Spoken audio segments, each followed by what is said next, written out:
భూసేకరణ బాధితులు ఎవరైతే ఉన్నారో ఎస్సీ ఎస్టీలకు గతంలో వైఎస్ రాజశేఖర రెడ్డి గారు ముఖ్యమంత్రిగా ఉండేటప్పుడు 2006, 2007లో జిందాల్ పరిశ్రమ కోసం భూసేకరణ చేయడం జరిగింది.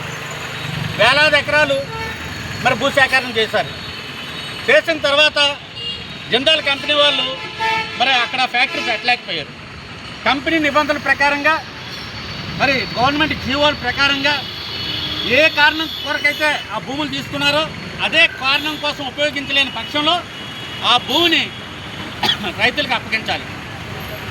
మరి అలాగ అప్పగించకుండా గత 20 సంవత్సరాల నుండి భూమి మీద కానీ జిందాల్ యాజమాన్యం గత 6 నెలల క్రితం ఈ ప్రభుత్వం అధికారంలో వచ్చిన తర్వాత పోలీసులు వేసుకొని మరి ఆ గేట్ల దగ్గర కాపలా కాసి దాదాపు 10-15 17 జేసీబీని దింపి అక్కడున్న భూములపై ఉన్న ఈ ఎస్టీలందరినీ కూడా భయపెట్టి బెదిరించి మరి లోనకు రాకుండా పంటలన్నింటినీ నాశనం చేసి చదును చేయడం జరిగింది.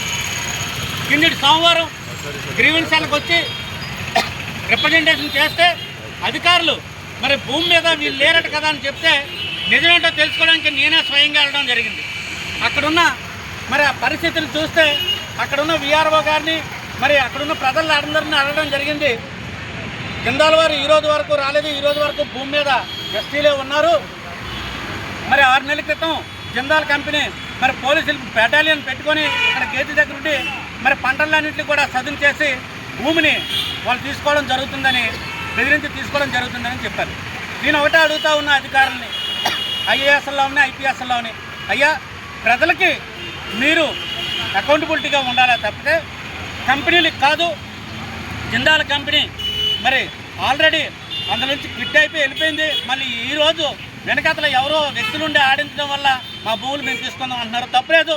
ఈరోజున్న రేటు ప్రకారంగా మరి ఆ భూములు తీసుకొని ఆ రేట్లని ఈ ఎస్సీ ఎస్టీలకి చెల్లించాలి. ఎందుకంటే గతంలో కూడా వీళ్ళు తాటిపూడి నిర్వాసిత బాధితులు తాటిపూడి కట్టడం వల్ల ఆ గర్భంలో ఉంటున్న వాళ్ళందరినీ తీసుకొచ్చి ఇక్కడ పెట్టడం జరిగింది. మళ్ళీ ఎక్కడి నుంచి లేపిస్తే ఇంకెక్కడ పంపిస్తారు? ఎస్సీ ఎస్టీలు అంటే కనీసం మర్యాద కానీ గౌరవం కానీ మరి వాళ్ళ కోసం ప్రభుత్వాలు ఉన్నాయని చెప్పే ప్రయత్నం కానీ చేయట్లేదు. రాజకీయ పార్టీలన్నీ కూడా తేలుకుట్టిన దొంగల్లో ఉన్నారు. కాబట్టి ఓన్లీ గిరిజనులు వేదిక మీదకి వచ్చారు. మేము ఈ ప్రభుత్వానికి మా డిప్యూటీ సీఎం పవన్ కళ్యాణ్ గారికి తెలియజేస్తాం. మా బాధలన్నిటి కూడాను మా నిర్వాసితులకి న్యాయం చేసినంత వరకు జనసేన పార్టీ తరఫున మేము పోరాడతామని చెప్పి తెలియజేసుకుంటున్నాం. అవసరం అనుకుంటే కోర్టుకి వెళ్తాం. కోర్టుకి వెళ్తే డెఫినెట్గా మాకు న్యాయం జరుగుతుంది. ఆల్రెడీ కోర్టుకి వెళ్ళడం జరిగింది. కోర్టు స్టే ఆర్డర్ ఇవ్వడం జరిగింది. అయినా జిందాల్ కంపెనీ వాళ్ళు పట్టించుకునే పరిస్థితిలో లేరు. ఆ భూమి మీదకి వీళ్ళు వెళ్తూ ఉంటే అక్కడే ఉండే ఒక 50 మంది పోలీసులు వీళ్ళని అరెస్ట్ చేస్తామని బెదిరిస్తున్నాడు. సాక్షాత్తు సిఐఏ కేసులు పెడతారట. అయ్యా సిఐ గారు, జీవోలు చట్టాలు తెలియపోయినట్లయితే నేర్చుకోండి. చెప్పాను, గత ప్రభుత్వంలో చెప్పాను, ఈ ప్రభుత్వంలో కూడా చెప్తాను. మీరు అకౌంటబిలిటీ కావద్దు, మీరు బలవద్దు. రేపొద్దున్న ఎస్టీలు వాళ్ళ భూములు మనకు వాళ్ళు వెళ్ళే క్రమంలో మీరు కేసులు పెట్టినట్టయితే మీ మీదే అట్రాసిటీ కేసులు పెట్టి మరి జైలుకి పంపించే ఉద్యోగాలు చేయించే ఏర్పాటు మేము చేస్తాం. లేదా కోర్టు ఏమైనా చెప్పిందా మరి గిరిజనులు మీ భూములు హ్యాండ్ఓవర్ చేసుకోండి అని? కోర్టు ఆదేశాలు లేకుండా ఏది కూడా మీరు చేయొద్దని మరి రాజకీయ నాయకులు చెప్పినట్టు అసలు చేయొద్దని మరి ఎవరో తప్పుడు రాజకీయ నాయకులు గైడ్లైన్స్లో మీరు వెళ్తున్నట్టున్నారు.